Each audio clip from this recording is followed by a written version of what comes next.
Okay, good morning everyone and welcome back to the channel. So today you'll probably recognise where I am, one of my regular little jobs. So today I am basically trying to tidy up this little area here. Customers basically decided that these shrubs under the washing line, we're going to get rid of them and plant some more roses, because the roses are doing quite well here and they'd like a little bit more colour, as well as the fact that, I mean, this one's actually dying off a bit anyway, and they keep growing up and interfering with the washing.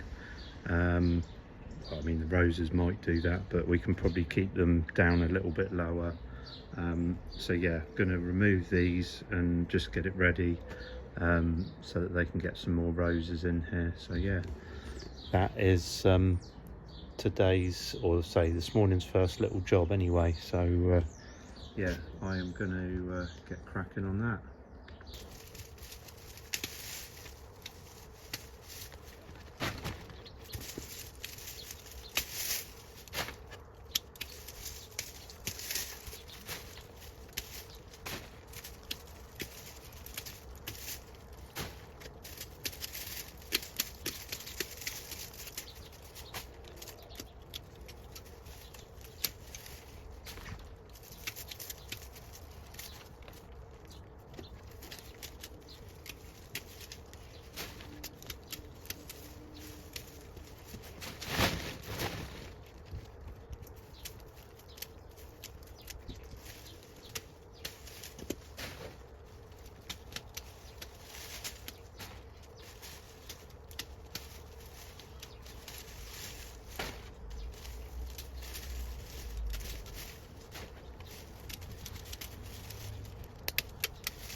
Okay, so that's those few shrubs taken out. Ready for some roses in there now, some more roses. Right, talking of roses, what I thought I might do is just talk about deadheading roses. I know a lot of people, I don't know, I think a lot of people struggle to know about deadheading roses and where to cut them back and things like that. So we'll have a quick look. So basically, there we go, there's this rose here which has got some deadheads on that are finished. So basically you are looking to obviously take off the flower head that's finished, and you want to take it, rather than just chopping it off below the flower that's finished, which a lot of people sometimes do. So a lot of people sometimes just do this. So there you go, so they've taken off the flower head, which is good. So the plant's not putting the energy into, you know, creating a seed, basically. The same here. A lot of people just do that. But really what you want to be doing is taking it down to a leaf node. So here, don't know how clear you can see it. If I take it to there, it's not going to focus very well, but there is actually a bud starting to form just in by the base of the leaf there on the stem. Same up here, this one was probably one I deadheaded last time, and obviously that is going to shoot out and that will come with a new flower. Whereas if you leave a funny piece of stem, obviously it will do the same, but then you can sometimes be left with a funny dead bit. So really the thing is to be taking it back to a leaf node, a joint where a bud's going to form. Let me just show you over here. Sometimes the plant will give you a bit of a heads up and kind of tell you. So if we look at this one here, you can see there's the dead flower head, and if you trace obviously down the stem, so we got one leaf there, but if you look down lower here, there is actually already a shoot coming out from the base of that leaf. So the plant's kind of already telling you what to do in this case. So if I can get my secateurs, which are stuck, and basically take it back down to where this piece is now shooting out with a new shoot, and obviously that will come up and form the next flower. So yeah, that's basically what you want to be doing. Again, there's a bit here where there's a shoot coming out from the base of the leaf by the stem, and obviously that's where you want to be cutting it to. And here obviously again there might not be a shoot, but you can basically take it back. You don't have to take it back to the nearest one, sometimes it's better to take it back to a stronger one.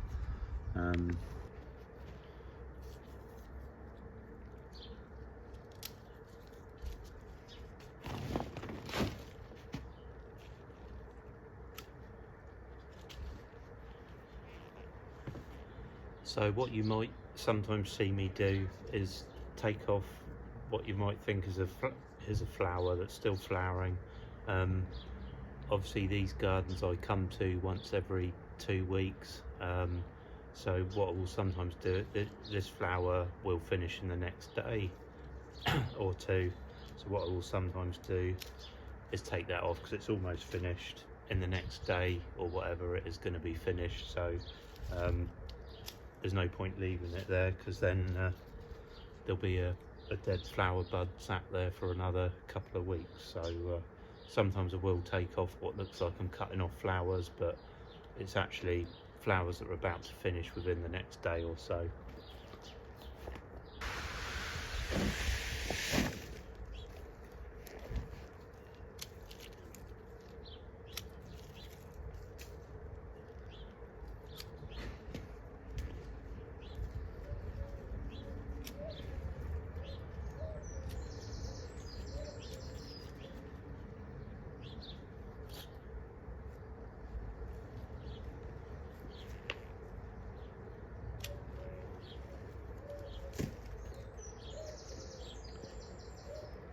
Okay, I don't know if any of you can make this out. This is actually a rose sucker. So if you look at the leaf, it's a totally different leaf to the leaf of the rose plant here. And this is actually a sucker that's come up from the root. So what I will do is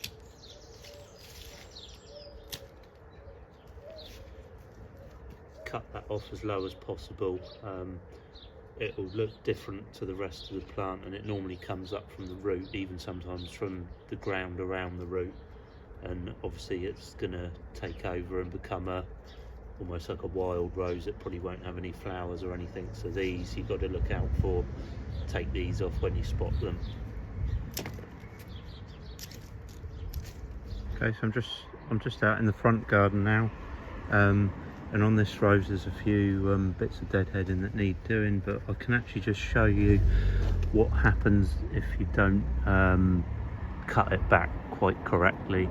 So here, obviously somewhat, I know the customer, she does a little bit of deadheading herself when she fills up to it, and obviously someone's just nipped off the 2 buds that were here, and you can see it's just kind of left 2 dead little sticks. And I mean, it will possibly reshoot from there, but if you look down here,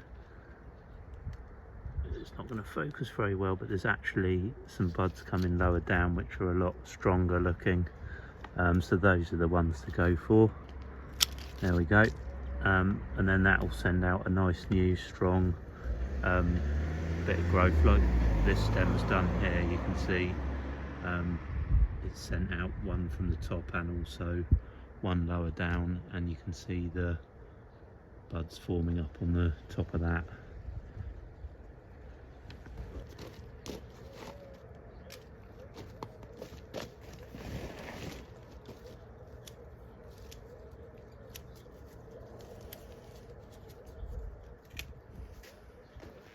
So obviously if there's still flowers on a stem that are flowering, all you can do is cut off the dead ones that are finished and leave the rest to carry on flowering, and then reduce it back down properly once all the flowers on the stem have finished flowering. So like this one here, don't know how well you can see that, you might not be able to from there. It's 2 that have just finished. It's been deadheaded previously, so now we can take that one right back.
Okay, so over here we've got some cranesbill, some geranium, which has finished flowering almost. There's a few left on there, but most of it's finished now. So what we can do with that actually is give it a bit of a cut back, and that will come up again with some fresh flowers, and it will look a bit tidier.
Right, okay, so I'm going to end this little video here. It's just a quick little bit of tidying up and a few jobs. As usual, off to do other jobs now. And see if I can do a bit more filming later on, see what time I've got. The weather's been baking hot this week up until today, so haven't really been doing a lot of filming, but I'll see how I get on today with the weather and jobs that need doing. But if not, thanks for watching, and I will catch everyone on the next video.